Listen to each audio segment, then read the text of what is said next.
Cześć, Cześć, tu Ola. i Mohamed. Witajcie w nowym odcinku na kanale Ball Easy Travels. Dawno nie nagrywaliśmy wspólnie. Mam nadzieję, że tęskniliście za taką formą, ale dzisiaj jest wyjątkowa okazja, bo porozmawiamy o drugich żonach. Cześć, tu Ola i Mohamed. Od 2012 roku wspólnie podróżujemy po świecie. W sierpniu 2020 roku wyjechaliśmy w podróż z biletem w jedną stronę. Naszą podróż życia zaczęliśmy w Turcji. Później pojechaliśmy do Grecji, a teraz przenieśliśmy się na Maltę. Dołączcie do nas w tej podróży. Dlaczego w ogóle nagrywamy odcinek na ten temat? Bo musimy Pytanie, wyjaśnić. tak. W ogóle to jest takie pytanie bumerang, No. które wraca gdzieś tam pod naszymi filmami bardzo, bardzo często. I ostatnio się znowu pojawiło. I to był taki komentarz, poczekajcie, ja Wam zacytuję, bo on jest naprawdę warty zacytowania. I ten komentarz brzmiał tak. A jeżeli Twój mąż po cichu weźmie sobie drugą żonę, to co zrobisz? No i właśnie, tak sobie zaczęłam się zastanawiać, co zrobię, ale wiecie, zobaczyłam, że to pytanie, jednak ten temat Was nurtuje. Dlatego postanowiliśmy wspólnie nagrać odpowiedź na tego typu pytania. Jak to jest w ogóle z tymi drugimi żonami? Mohamed, gdzie jest Twoja druga żona? A nie wiem, nie mam. Generalnie w Egipcie wielożeństwo jest dozwolone przez prawo. Można mieć, właściwie mężczyzna może mieć 4 żony. Oczywiście jeżeli ten mężczyzna jest muzułmaninem, Tak. bo jeżeli jest chrześcijaninem, no to nie. Co myślisz o wielożeństwie i o tym, że ktoś ma więcej niż jedną żonę? Generalnie prawo w Egipcie jest ok dla 4, ale dla mnie jedna jest wystarczy. Myślę, że coś nie działa, możesz rozwód, potem jeszcze raz od nowa. No. Nowa żona, nowe życie i to wszystko. Ale nie, że 2 żony w tym samym czasie. Nie, to jest za dużo. Jedna jest wystarczy. To znaczy, że nie chcesz mieć drugiej żony? Myślę, że nie. Myślisz, że nie? Nie. Dlaczego? Bo jedna jest wystarczy.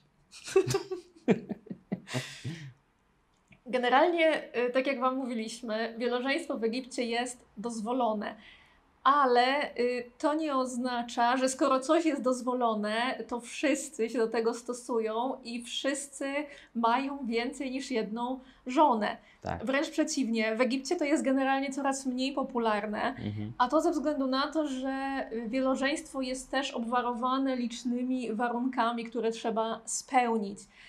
I na przykład mąż, który ma 2 żony, który bierze sobie drugą żonę, musi obydwu z nich zapewnić mieszkanie. W Egipcie jest kryzys mieszkaniowy, jest dużo więcej ludzi niż dostępnych mieszkań i wielu ludzi w ogóle nie stać na mieszkanie, więc osoby, które stać na przynajmniej 2 dla 2 żon, no to są osoby, które mają naprawdę dobrą sytuację finansową. Tak? No, bogate.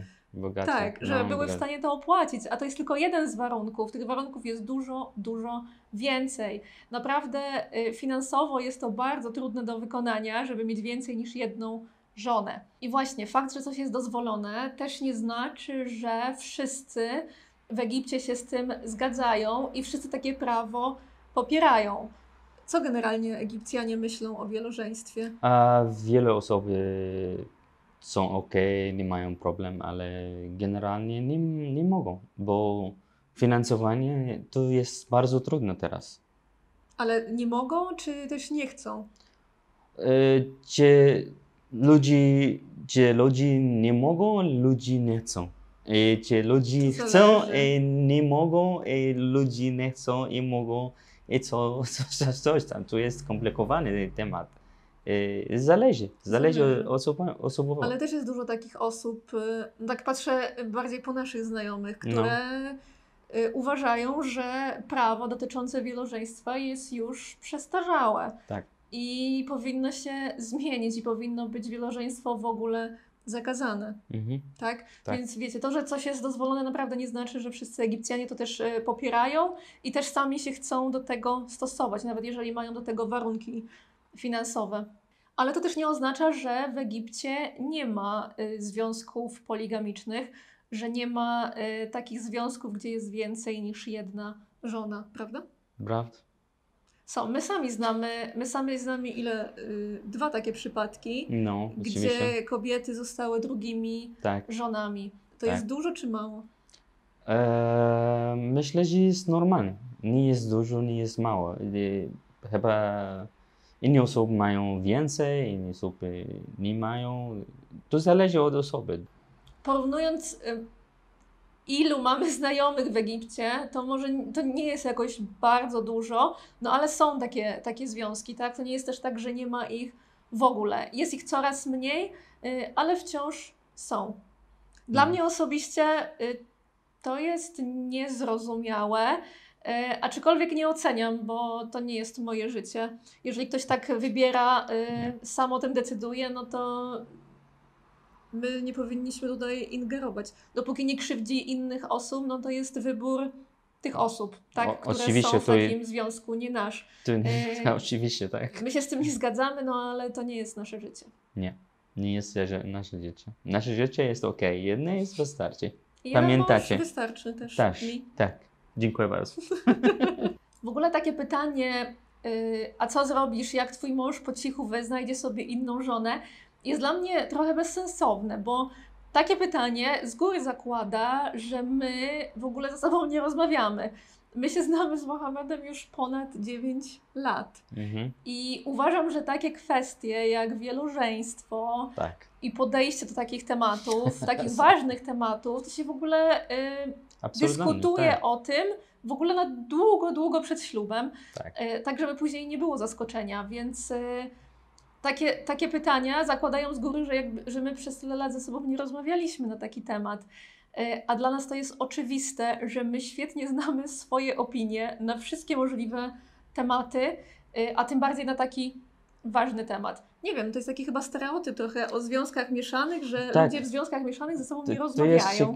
To jest ciekawy temat dla dużo ludzi w Polsce. Nie wiem dlaczego, bo możesz na przykład mieć takie relacje bez ślubu, to jest ok, ale w Egipcie, w kraje arabskie jest ok, ślub drugim żona, ale nie wiem dlaczego, nie wiem. Tak, w ogóle gdybym ja miała jakiekolwiek podejrzenia, że na przykład Mohamed, nie wiem, jest wizowcem, albo że kiedykolwiek chciałby w ogóle 8 lat później, tak.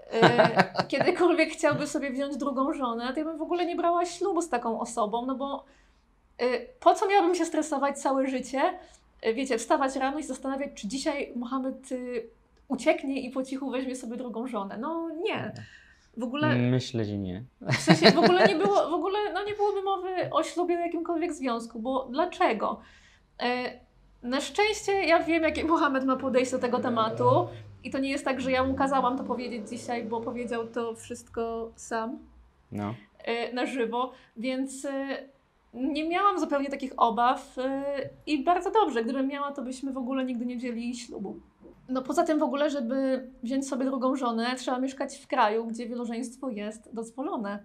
A no wiecie, w Polsce nie jest, na Malcie, gdzie obecnie mieszkamy, też nie jest. Tak. Więc Mohamed musiałby pojechać do Egiptu specjalnie po to, żeby wziąć sobie drugą żonę. Nie, dziękuję. I no wiecie, to byłoby prawdopodobne, gdyby nie to, że Mohamed niestety nie chce jeździć sam do Egiptu. Nie, razem. No. Znaczy, zacznijmy od tego, że ty w ogóle nie chcesz jeździć do Egiptu. Generalnie nie. Malta jest ok. Niestety, tak jakby, ja nie wiem z czego to wynika. Może nam powiesz, dlaczego tak jest? Dlaczego nie chcesz jeździć do Egiptu? A sytuacja tam nie jest dobra. Ekonomiczna, pandemia, wszystko nie jest ok. Tu jest inny temat, inna sprawa i inny video. później. Od kiedy wzięliśmy ślub, to bardzo trudno jest mi namówić Mohameda na wyjazdy do Egiptu. Wszystkie, które odbyliśmy, były tylko dlatego, że ja już tak bardzo męczyłam, żeby jechać do Egiptu, że w końcu pojechaliśmy. No ciekawe jest też to, o czym Mohamed wspomniał, że w przypadku par mieszanych, zwłaszcza gdy jedną stroną jest muzułmanin, bardzo często pojawiają się pytania, co zrobisz, jak mąż sobie znajdzie drugą żonę, ale wśród par na przykład polsko-polskich rzadko się pyta taką osobę, a co zrobisz, jak twój mąż znajdzie sobie kochankę? Tak. A to jest dokładnie taka sama sytuacja. Co zrobisz, jak twój mąż znajdzie sobie inną kobietę? Nikt o to nie pyta. W życiu się nie spotkałam, żeby ktoś pytał w parach polskich, co zrobisz, jak twój mąż na przykład zacznie cię zdradzać. Nie, tu jest, myślę, że jest stereotyp. Taki bardzo krzywdzący, że partner muzułmanin to generalnie, wiecie, nie śpi po nocach, tylko kombinuje, gdzie by tu sobie wziąć drugą żonę, nie? No, trudno żyć. Bardzo, bardzo takie stereotypowe i krzywdzące, nie? Tak. I też zobaczcie, w jakim patriarchalnym społeczeństwie żyjemy, że zawsze pojawiają się pytania do mnie, co zrobisz, jak Mohamed znajdzie sobie drugą żonę, ale nikt nie pyta Mohameda, co zrobisz, jak Ola sobie znajdzie innego faceta. Nikt nie pyta. Nikt. Ale w sensie, no właśnie, czy tylko mężczyzna może zdradzać? No nie, kobieta też może zdradzić. I co wtedy? Oczywiście, to jest normalne. No, druga w dwa strony. No. Dwie osoby mogą zdradzić. No i teraz myślę, że powiem coś takiego, co może też wiele osób zaskoczyć, ale związek, myślę, że każdy związek, jejku, my będziemy takimi teraz trendsetterami, bo może ludzie tak nie myślą o tym w ten sposób. Nie wiem. No dobra, chciałam powiedzieć, że każdy związek opiera się na zaufaniu. I tak jak ja mam zaufanie do Mohameda pełne w tej kwestii, że nie pojedzie do Egiptu i nie zacznie sobie szukać tam za moimi plecami drugiej żony. Tak samo on ma do mnie zaufanie, że ja nie będę, nie wiem, w drodze do pracy szukać sobie innego partnera życiowego, tak? To działa w dwie strony. Oczywiście. Tu jest normalne dziecię. I ja mam do Ciebie zaufanie i Ty masz do mnie zaufanie i wydaje mi się, że w każdym związku to tak powinno wyglądać, że jeżeli nie szukamy sobie innych partnerów, no to ja sobie nie szukam innego męża, Mohamed sobie nie szuka innej żony, tak? To chyba wszystko, co chcieliśmy powiedzieć na ten temat. Tak, oczywiście. Koniec, wystarczy. Dużo stereotypów pod tym względem, niestety bardzo krzywdzących, ale mam nadzieję, że zaspokoiliśmy trochę Waszą ciekawość na temat drugiej żony, której Mohamed nie ma, ale czasem myślę, żeby się przydała.